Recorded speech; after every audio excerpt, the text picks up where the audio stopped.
The 1960s brought us deeper into the Vietnam War. John F. Kennedy was assassinated. The Beatles, the Beach Boys, and the Byrds all topped US music charts. And the passion fruit cocktail Pieces of 8 was invented. Let's make one.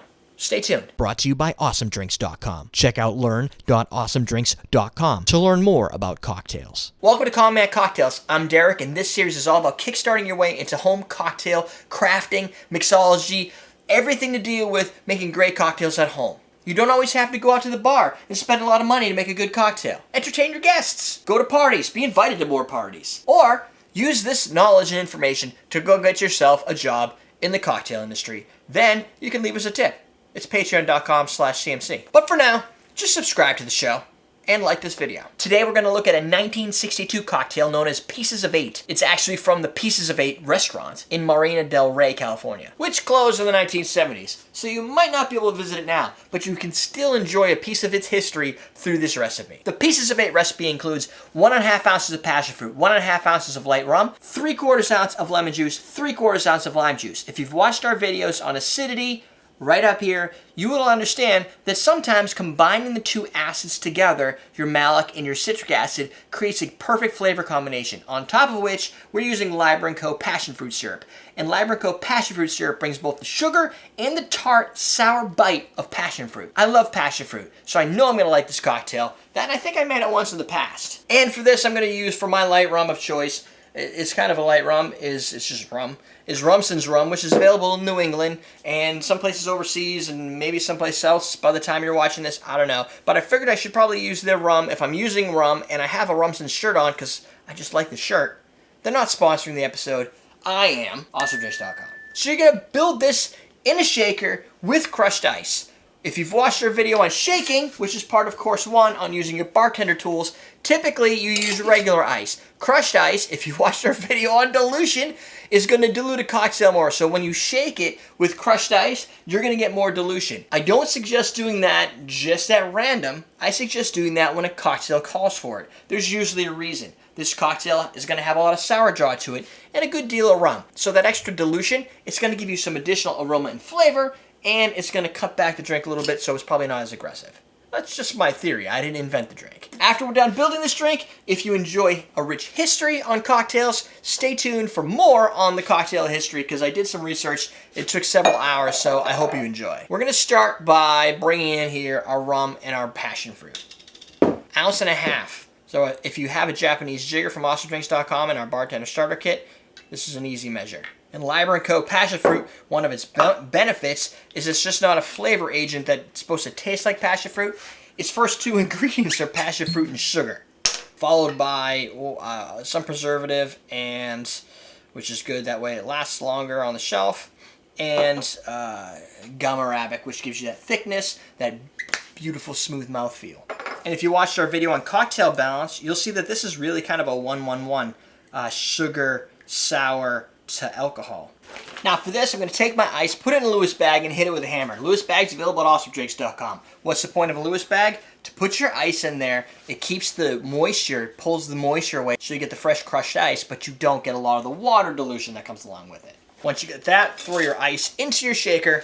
Because we're using crushed ice, I'm just going to go with a 5-second quick shake, dump everything right into our glass.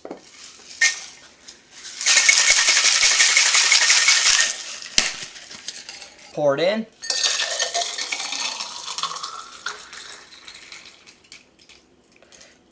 Best glass for this, Chicago Highball.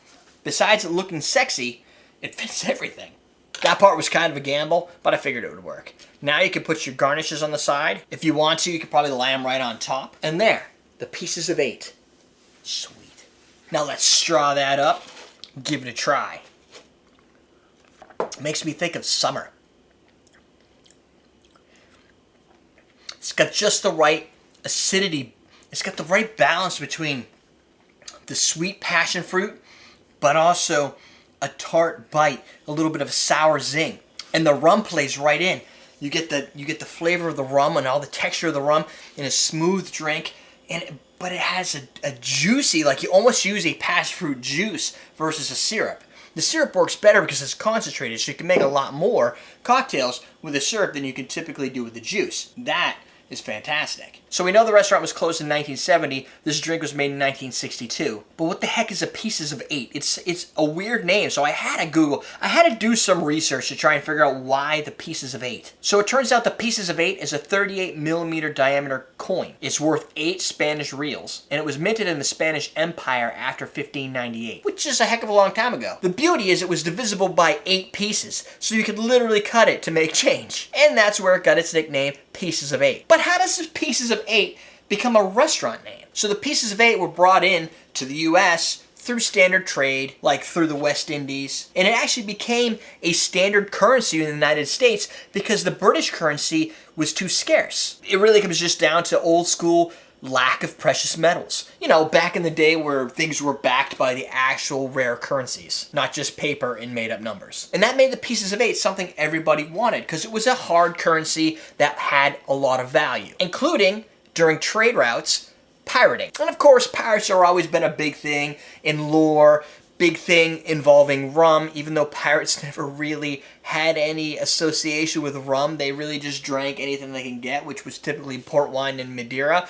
But they did get rum, just not as much rum as you'd see from our fantasies and the lore around pirate trades back in the 1500s. And if you've watched any pirate movies, Pirates of the Caribbean and stuff, you will see they use the currency Pieces of 8. Pirates, rum, islands, tiki restaurants.